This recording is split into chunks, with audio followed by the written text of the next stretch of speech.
Hello friends, स्वागत है आपका हमारे चैनल पर। आज मैं आपके लिए लेके आए हैं सर्दियों की बहुत ही ज़्यादा लाभकारी रेसिपी, जिसका एक चम्मच खाने से आपके 100 रोग दूर हो जाएंगे और शरीर में इतनी ज़्यादा ताकत और फुर्ती महसूस होगी कि आपका आलस बिल्कुल भाग जाएगा। तो फ्रेंड्स, सर्दियाँ आते ही हमारे शरीर में जो रोग होते हैं वो बढ़ने लगते हैं। सर्दी, जुकाम, खांसी, गले में दर्द तो कॉमन ही होता है, लेकिन जिन लोगों को पुरानी हड्डियों का दर्द होता है वो तो बिल्कुल सर्दी में उभर आता है। तो आज हम आपके लिए बहुत ही ज़्यादा लाभकारी रेसिपी लेके आए हैं, जिसमें हम आपको बहुत ही मज़ेदार टिप एंड ट्रिक देंगे, जिससे ये रेसिपी पूरे 1 महीने तक आप स्टोर कर पाएंगे। कैसे बनाना है, कैसे इसको स्टोर करना है, सभी बताएंगे। तो वीडियो के साथ बने रहना और वीडियो को बहुत ही केयरफुली देखना और फैमिली एंड फ्रेंड के साथ शेयर करना। तो चलिए बनाना शुरू करते हैं। उससे पहले अगर आपने हमारे चैनल को सब्सक्राइब नहीं किया है तो हमारे चैनल को जरूर सब्सक्राइब कर लेना। साथ ही नोटिफिकेशन बेल को ऑन करना, ताकि जैसे वीडियो अपलोड करूँ आपको नोटिफिकेशन मिल पाए सबसे पहले और आप हमारी आसान रेसिपी का फायदा उठा पाए सबसे पहले। तो यहाँ पे देखिए मैंने क्या लिया है। यहाँ पे मैंने लिया है गोंद। गोंद हमारे मार्केट में कई प्रकार के मिलते हैं। कई जगह पे बबुल का मिलता है, कई जगह पे आम का मिलता है, कई जगह पे पीपल का भी मिलता है और यहाँ पे सहजन का भी मिलता है। तो आपको कौन सा गोंद लेना है ये बहुत ही इंपॉर्टेंट है। तो आपको लेना है बबुल वाला गोंद, जो आपको किसी भी किराने वाले की शॉप पे आसानी से मिल जाएगा या फिर पंसारी की दुकान से ले सकते हैं। ये इस तरीके से होते हैं, हल्के से लाल लाल और इस तरीके से ट्रांसपेरेंट होते हैं। तो ये बहुत ही ज़्यादा लाभकारी होते हैं। ये फाइबर, प्रोटीन और विटामिन से भरपूर होते हैं। ये आपकी हड्डियों को मजबूती देने के साथ साथ आपके रोग प्रतिरोध की क्षमता को बढ़ाते हैं और दूसरी बात आपके शरीर में जुकाम, सर्दी, खांसी को भगाते हैं। तो यहाँ पे मैंने दूसरी चीज लिया है अरसी के बीज। भूरे भूरे से ये छोटे छोटे से अरसी के बीज खजाना है बिल्कुल सेहत का, अगर आप इसका सही से इस्तेमाल करते हैं। तो यहाँ पे मैंने सिर्फ 4 चम्मच लिया, इससे ज़्यादा नहीं लेना है। ये भी बहुत ही सस्ते मिलते हैं, 10 रुपए का मिल जाएगा आपको, किसी भी पंसारी की दुकान पे आप ले सकते हैं। ये आपके हृदय के रोग को, आपके चेहरे की स्किन की प्रॉब्लम को दूर करते हैं और बालों को मजबूती देने के साथ साथ वजन को घटाने में बहुत ज़्यादा लाभकारी होते हैं। तो चलिए बनाना शुरू करते हैं। तो फ्रेंड, यहाँ पे देखिए मैंने एक कढ़ाई लिया, ना इसमें घी डालेंगे, ना बटर डालेंगे, ना ही ऑयल डालेंगे। कढ़ाई को अच्छे से गर्म करने के बाद इसके अंदर हम अपने अरसी के बीज डाल देंगे और इसको हम धीमी धीमी आंच पर अच्छे से भूनेंगे। तो भूनने से जो इसका ऑयल होगा वो निकल जाएगा और टेस्ट अच्छा आने के साथ साथ ये रेसिपी पूरे 1 महीने तक खराब नहीं होगी। यहाँ पे ख्याल ये रखना है कि इसे बिल्कुल मीडियम फ्लेम पे भूनना है और कंटिन्यू चलाते हुए भूनना है। भूनते समय कहीं भी जाने की जरूरत नहीं है, नहीं तो ये बहुत ही जल्दी जल जाता है। तो मुश्किल से 1 से 2 मिनट का टाइम लगेगा इसे भूनने में। तो ये देखिए बिल्कुल अच्छे से भुन गए हैं, बहुत ही प्यारी सी खुशबू आने लगी है। ख्याल ये रखना है कि इसको बिल्कुल भी ओवर कुक नहीं करना है, यानी बहुत ज़्यादा इसको भूनने की ज़रूरत नहीं है। अब हम क्या करेंगे, इसको पटाख से निकाल लेंगे। तो यहाँ पे देखिए मैंने इसको मीडियम फ्लेम पे भूना है बिल्कुल, और आपको भी इसे मीडियम फ्लेम पे भूनना है। जैसे ये भुन जाएगा हम इसके अंदर डालेंगे 1 चम्मच देसी घी और घी को हम अच्छे से मेल्ट कर लेंगे। तो यहाँ पे ख्याल ये रखना है कि आपको देसी घी लेना है। अगर आपके पास घी ना हो तो आप इसकी जगह पे बटर का भी इस्तेमाल कर सकते हैं। तो यहाँ पे हमें घी को मीडियम फ्लेम पे गर्म करना है, हाई फ्लेम पर नहीं करना है, नहीं तो क्या होता है कि घी का जो टेस्ट होता है वो उड़ जाता है। तो यहाँ पे जब हमारा घी हल्का सा मेल्ट होने लगेगा, बिल्कुल हल्का सा गर्म, तब इसके अंदर अपने गोंद को ट्रांसफर करेंगे और गोंद को हमें एक साथ नहीं डालना है, थोड़ा थोड़ा डालना है और कंटिन्यू चलाते हुए इसको भूनना है। तो यहाँ पे जब आप इसको डालेंगे तो ये अपने आप फूलने लगेंगे। तो मुश्किल से आपको 10 से 15 सेकंड का टाइम लगेगा। ये देखिए इस तरीके से ये फूलना शुरू हो जाएंगे और आप इसे अच्छे से नहीं भूनेंगे तो ये क्रिस्पी नहीं होंगे। तो ये देखिए मैंने कितना थोड़ा सा डाला था और कितना अच्छे से भुन गया है ये। तो यहाँ पे देखिए इस तरह से कंटिन्यू चलाते हुए हम इसको धीमी धीमी आंच पर अच्छे से भून लेंगे। ये देखिए इतना भुन गया है, अब इसको हम इसी में निकाल लेंगे।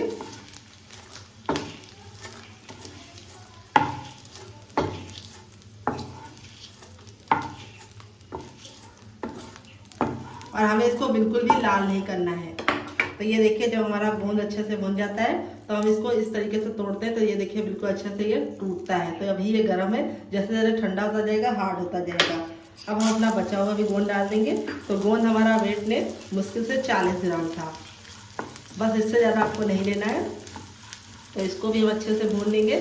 तो यहाँ पे हमने बहुत ज़्यादा घी का इस्तेमाल नहीं किया है गोंद को भूनने में। अगर आप बहुत ज़्यादा घी डालेंगे तो फिर वो हेल्दी नहीं बनेगा। तो यहाँ पे देखिए कम से कम घी में आपको इसे भूनना है और इस तरह से कंटिन्यू चलाते हुए भूनना है, ताकि ये बिल्कुल अच्छे से फूले। अगर ये फूलेगा नहीं तो जब आप खाएंगे तो आपके दांतों में चिपकेगा। तो इस बात का ख्याल रखना है कि इसको अच्छे से भूनना है। तो जल्दबाजी के साथ काम नहीं करना है, थोड़ा सा आपको सब्र रखना है और कंटिन्यू चलाते हुए इसे भूनना है। ये देखिए कितने अच्छे से भून गया है, बहुत ही अच्छा सा हमारा गोंद तैयार हो गया। इसको भी हम निकाल लेंगे। अब ये जो हमारा बचा हुआ घी है इसके अंदर हम क्या डालेंगे, आइए आपको बताते हैं। पहले हम इसको निकाल लेते हैं। तो यहाँ पे हमें कढ़ाई में घी डालने की बिल्कुल भी ज़रूरत नहीं है। जो हमारा घी बचा हुआ है उसी में हम डाल देंगे गेहूं का आटा, जो आपको हर किचन में आसानी से मिल जाता है। तो यहाँ पे मैंने छान के लिया है और आपको भी छान के लेना है। वेट नहीं है, मुश्किल से हमारा 250 ग्राम है। तो यहाँ पे आटे को हमें अच्छे से भूनना है। तो यहाँ पे अगर आप चाहें तो गेहूं के आटे की जगह पे बेसन भी ले सकते हैं, लेकिन अगर आप बेसन ले रहे हैं तो थोड़ा सा मोटा वाला लेना। अगर आप महीन वाला बेसन लेंगे तो अच्छा टेस्ट नहीं आएगा, लेकिन अगर आप हेल्दी खाना चाहते हैं तो आप इसे गेहूं के आटे के साथ ही बनाना। तो यहाँ पे हम कंटिन्यू चलाते हुए आटे को बिल्कुल अच्छा सा गोल्डन कलर आने तक भून लेंगे। ख्याल ये रखना है कि कंटिन्यू चलाते हुए इसे भूनना है। और जो कढ़ाई लेंगे वो थोड़ी सी भारी लेंगे, नहीं तो ये बिल्कुल जल्दी से जल जाएगा और फिर अच्छा सा कलर भी नहीं आएगा और ना ही टेस्ट आएगा।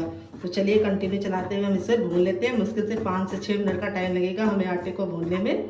तो फ्रेंड देखिए 5 से 6 मिनट हो गए हैं आटे को हमें भूनते हुए, और आटे को हमने बिल्कुल अच्छे से लाल कर लिया है, यानी बिल्कुल अच्छा सा हमारा गोल्डन कलर आ चुका है।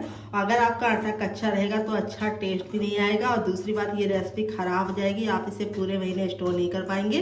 तो आटे को भूनने में आपको थोड़ी सी मेहनत करनी है, सिर्फ 5 मिनट की मेहनत है और पूरे महीने की फुर्सत हो जाएगी। तो ये देखिए आटा हमारा बिल्कुल अच्छे से गोल्डन ब्राउन हो गया है, बिल्कुल लाइट सा, बहुत ज़्यादा हमने इसको काला नहीं किया, लेकिन बिल्कुल अच्छे से मैंने इसको भून लिया है।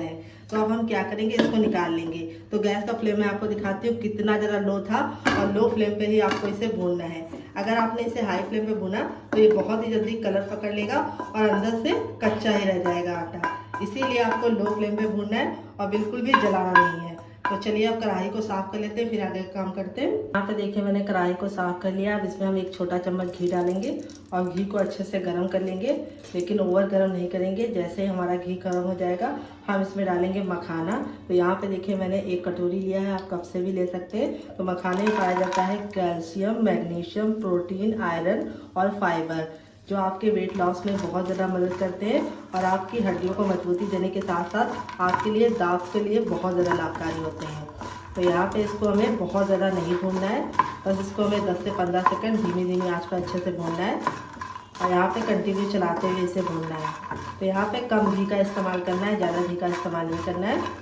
तो ये मखाना बहुत ही ज़्यादा सस्ता भी मिल जाता है, तो आप मखाने का इस्तेमाल इस रेसिपी में ज़रूर करना। तो यहाँ पे देखिए मखाने को मैंने अच्छे से भून लिया है, बहुत ज़्यादा काला नहीं किया है, लेकिन क्रिस्पी हो चुके हैं। अब इसको हम फटाक से निकाल लेंगे। तो फ्रेंड्स चलिए निकाल लेते हैं।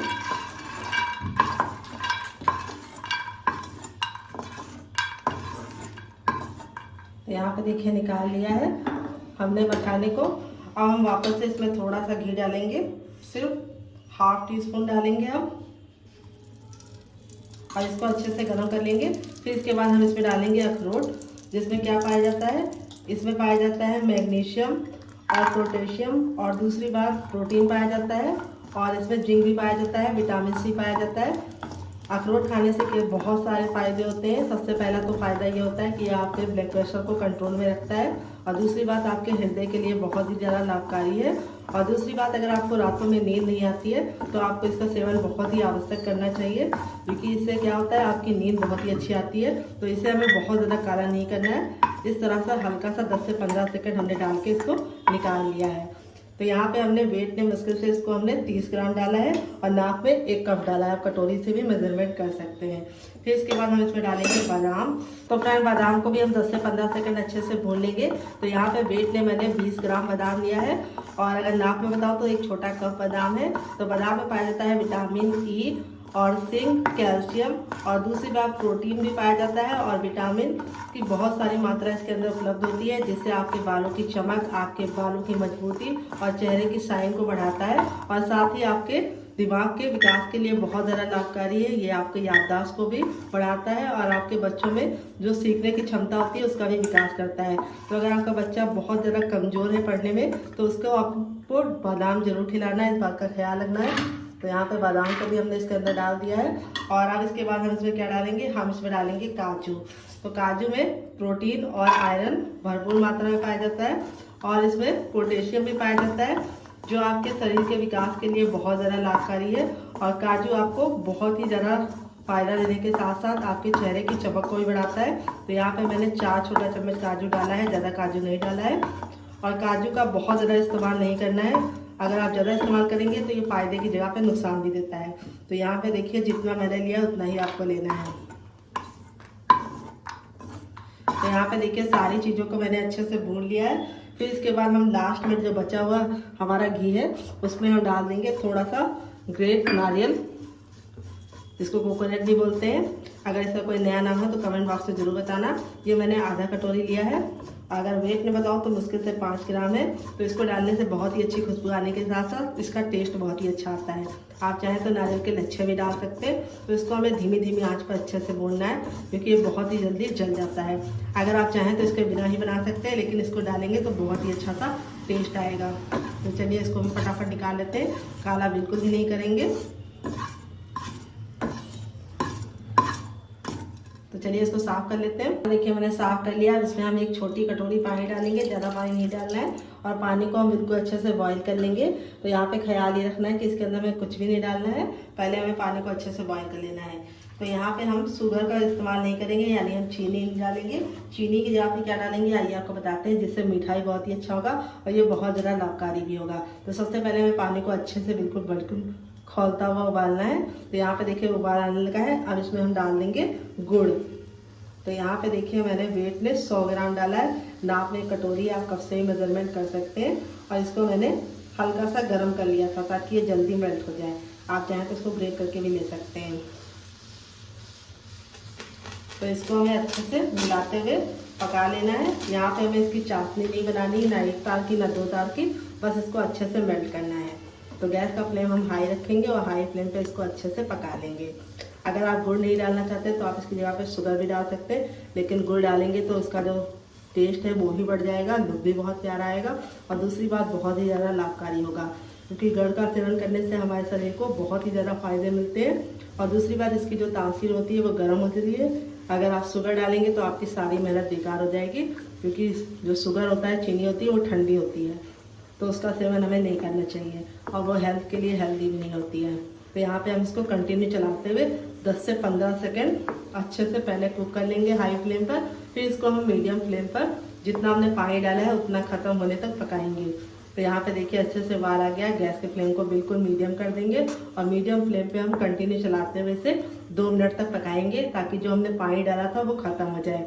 अगर आप पानी को नहीं ख़त्म करेंगे, ऐसे ही पका देंगे तो ये ख़राब हो जाएगा। तो जो पानी डाला है उसको हमें ख़त्म करना है, यानी हमें इसको आधा होने तक पकाना है। तो फ्रेंड 2 से 3 मिनट हो चुका है इसको पकाते हुए। ये देखिए जो पानी था वो ख़त्म हो गया। अब यहाँ पे एक कटोरी में हम पानी ले लेंगे और इसे 2-3 बूंद डालेंगे। और जब डालेंगे तो देखेंगे नीचे बैठ रहा है कि नहीं बैठ रहा है। अगर ये बैठ रहा है तो ये देखिए समझ जाइए बिल्कुल सही हो गया है, लेकिन जमना नहीं चाहिए। अगर ये जम जाएगा तो अच्छा टेस्ट नहीं आएगा। देखिए इस तरीके से डालें और नीचे बैठ जाए, बस इतना आपको ख्याल रखना है। ये बिल्कुल पानी में मिलना नहीं चाहिए, नीचे बैठना चाहिए। तो ये हो गया है रेडी। इससे ज़्यादा हम इसको नहीं पकाएंगे। अब दूसरा तरीका बताते हैं चेक करने का। अपने फिंगर को हल्का सा टच करना, बिल्कुल हल्का सा, नहीं तो जल जाएंगे क्योंकि गुड़ बहुत गर्म होता है। और इस तरीके से दोनों उंगलियों के बीच में रख के हल्का सा प्रेस कीजिए।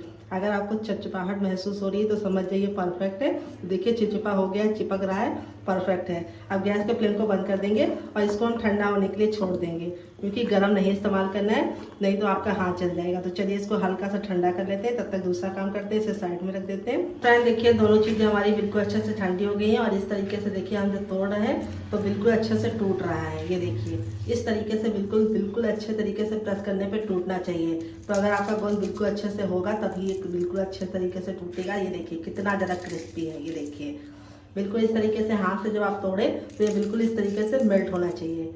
इसमें बिल्कुल भी दाना नहीं नजर आना चाहिए, इस तरीके से होना चाहिए। अगर आपने कम भुना होगा तो ये बिल्कुल भी बारीक नहीं होगा। अब यहाँ पे हम अरसी के बीज और इसको दोनों को डालेंगे मिक्सी के छोटे वाले जार में, जो सबसे छोटा वाला होता है। तो फ्रेंड देखिए ट्रांसफर कर दिया। अब इसको हम बिल्कुल अच्छे से पाउडर बना लेंगे। तो चलिए पाउडर बना के लेके आते हैं, फिर आपको दिखाते हैं। तो फ्रेंड देखिए इस तरीके से मैंने पीस लिया है। पीसने में कोई भी दिक्कत नहीं होती, इस तरीके से बिल्कुल अच्छे से पीस गया है। ये देखिए। और अब इसको एक बड़े साइज के बर्तन में ट्रांसफर कर लेंगे।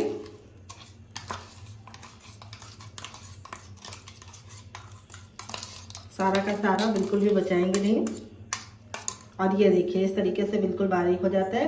हल्का सा ये चिपक जाता है क्योंकि गोंद में हल्का सा इस तरीके से बनावपन होता है, यानी जुड़ावपन होता है, गोंद बांधने का काम करता है, तो इसलिए थोड़ा सा ये बन जाता है। और अब इसके बाद हमारे ये जो ड्राई फ्रूट थे देखिए बिल्कुल अच्छे से ठंडे हो गए।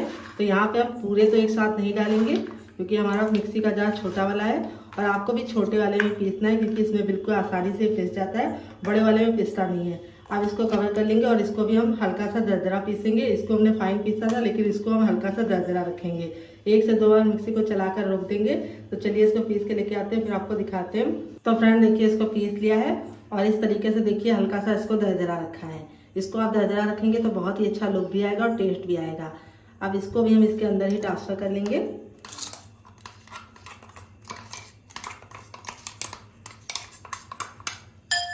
और अब इसके बाद जो हमारा बचा हुआ ड्राई फ्रूट था उसको भी हम इसके अंदर डाल देंगे। आप इसमें चाहें तो और चीज़ें भी डाल सकते हैं, जो आपको पसंद है आप डाल दीजिएगा और जो आपको नापसंद हो आप हटा भी सकते हैं। और आप इसमें अपने मन मुताबिक और चीज़ों को ऐड करना चाहें तो कर भी सकते हैं। तो चलिए इसको भी पीस लेते हैं, फिर आपको दिखाते हैं। तो फ्रेंड इसको भी पीस लिया है, ये देखिए। अब इसको भी हम इसी के अंदर ट्रांसफ़र कर लेंगे सारा का सारा।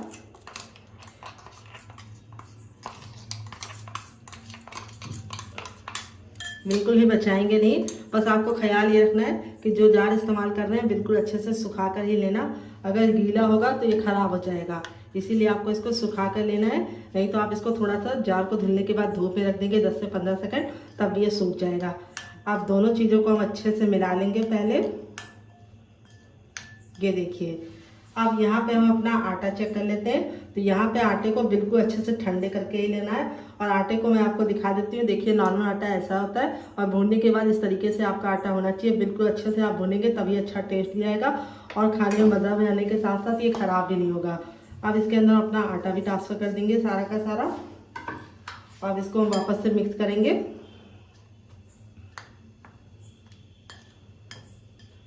तो आप चाहें तो थोड़ा सा बड़ा बर्तन भी ले सकते हैं और इस तरीके से आप थोड़ा सा गोल लेंगे तो ये कम गिरेगा। और यहाँ पे ये देखिए जो हमारा गुड़ वाला था ये बिल्कुल अच्छे से ठंडा हो गया है, इतना कि हम इसे छू पा रहे हैं। ये देखिए हल्का सा गुनगुना है। तो यहाँ पे हम क्या करेंगे, एक साथ नहीं ऐड करेंगे, थोड़ा सा डालेंगे और इसको मिक्स करेंगे। और फिर इसके बाद हम बाकी भी डालेंगे थोड़ा सा और इसको वापस से मिक्स करेंगे। तो अगर आप मेरे मेजरमेंट के हिसाब से बनाएंगे तो ये बिल्कुल आपका परफेक्ट बनेगा, ना गीला बनेगा और ना ही बिल्कुल ड्राई बनेगा। अब हम अपना लास्ट में बाकी बचा हुआ भी डाल देंगे सारा का सारा।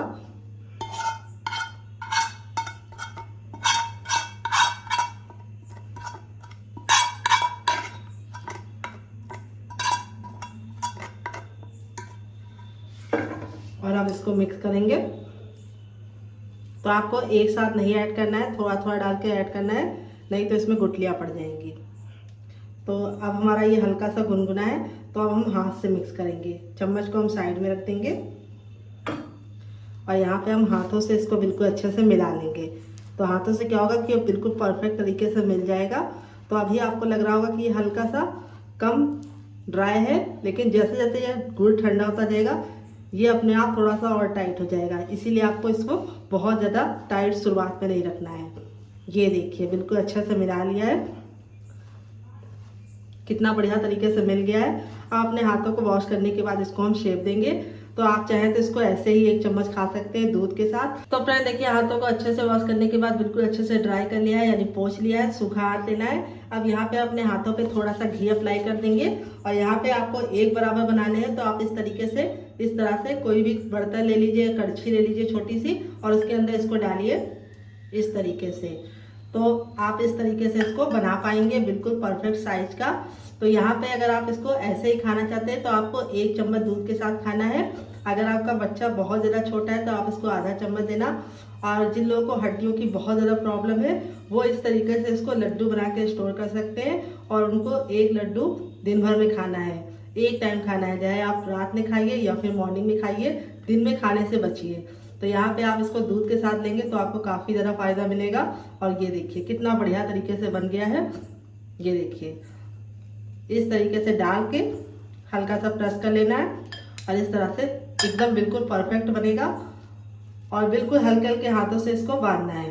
तो चलिए फटाफट बांध लेते हैं। आप इसे कैसे खाएंगे कमेंट बॉक्स में जरूर बताना। आप इस तरीके से इसको डिब्बे में भर के रख सकते हैं और चम्मच से एंजॉय कर सकते हैं, या फिर इस तरीके से लड्डू बना के स्टोर कर सकते हैं, या फिर बर्फी बना के भी स्टोर कर सकते हैं। कोई भी शेप दीजिए, लेकिन टेस्ट सबका सेम होगा और बहुत ही ज़्यादा लाभकारी है। ये आपके शरीर को मजबूती देने के साथ साथ आपके बालों के लिए, आपकी आंखों की रोशनी के लिए बहुत ज़्यादा लाभकारी है। और इसको खाने से आपके शरीर में जो रोग प्रतिरोध क्षमता होती है उसका विकास हो जाता है। जब आपके शरीर में रोग से लड़ने की क्षमता एक्टिव रहेगी तो आपको जुकाम, बुखार, खांसी जैसी छोटी मोटी बीमारियां जल्दी से नहीं पकड़ेंगी और आपका बच्चा भी हेल्दी रहेगा। ये देखिए, तो चलिए फटाफट बना लेते हैं, फिर आपसे मिलते हैं। तो फ्रेंड बनकर रेडी हो चुके हैं हमारे लड्डू। देख लीजिए इसका फाइनल जब कितना जरा खूबसूरत लग रहा है। तो चलिए मैं आपको तोड़ के दिखाती हूँ कि ये लड्डू बिल्कुल भी हार्ड नहीं बनते, बिल्कुल सॉफ्ट बनते हैं और मुंह में मेल्ट होने वाले बनते हैं। और देखिए कितना बढ़िया इसका रिजल्ट आया है और बिल्कुल परफेक्ट बनते हैं। अगर आपने मेरे मेजरमेंट और मेरी टिप को फॉलो किया तो आपका भी टेक्सचर ऐसे ही आएगा, बिल्कुल माउथ मेल्टिंग बने हैं। तो फ्रेंड अगर आप चाहें तो इस तरीके से आप इसे ऐसे भी स्टोर कर सकते हैं, चम्मच के साथ एंजॉय कर सकते हैं। अगर आपका बच्चा 5 साल से छोटा है तो आपको ऐसे आधा चम्मच खिलाना है, उससे बड़ा है तो आप इसको भर के चम्मच खिला सकते हैं। अगर आप बड़े हैं तो आपको एक लड्डू खाना है। अगर आपके बदन में बहुत ज़्यादा दर्द रहता है, हड्डियों में दर्द रहता है और दूसरी बात आपको कमजोरी महसूस होती है तो आप एक लड्डू को दूध के साथ खा सकते हैं या फिर पानी के साथ भी खा सकते हैं। तो फ्रेंड ये लड्डू बहुत ही ज़्यादा ताकतवर होने के साथ साथ आप इसे पूरे महीने स्टोर कर सकते हैं। तो फ्रेंड रेसिपी में आपको कुछ भी अच्छा लगे तो प्लीज़ वीडियो को लाइक कर देना, शेयर कर देना। तो फ्रेंड अगर आप चाहें तो इसको ड्राई फ्रूट को हल्का कट करके भी डाल सकते हैं, लेकिन कट करके डालेंगे तो क्या होगा कि ये बुजुर्ग इसे नहीं खा पाएंगे जिनके दांत नहीं है। इस तरीके से बनाएंगे तो बच्चे और बुजुर्ग दोनों खा पाएंगे। तो फ्रेंड अगर आप ऐसे बनाते हैं तो आपको उसको चबाने में थोड़ी सी मेहनत भी लगती है और टाइम भी वेस्ट होता है, लेकिन ये वाले लड्डू इतने ज़्यादा सॉफ्ट होते हैं कि आपने इसको मुंह में डाला और तुरंत मेल्ट हो गया। तो चलिए मुझसे तो वेट नहीं हो रहा है, मैं जा रही हूँ लड्डू को एंजॉय करने और फैमिली वालों को देने। आप भी बनाइए और इस सर्दियों में इसका लुत्फ उठाइए। और रेसिपी में कुछ भी अच्छा लगे तो प्लीज़ लाइक जरूर कर देना। अगर आपने हमारे चैनल को अभी तक सब्सक्राइब नहीं किया है तो अपने चैनल को जरूर सब्सक्राइब कीजिए, जिसमें बहुत ही आसान रेसिपी आती है। Love you all, bye, take care.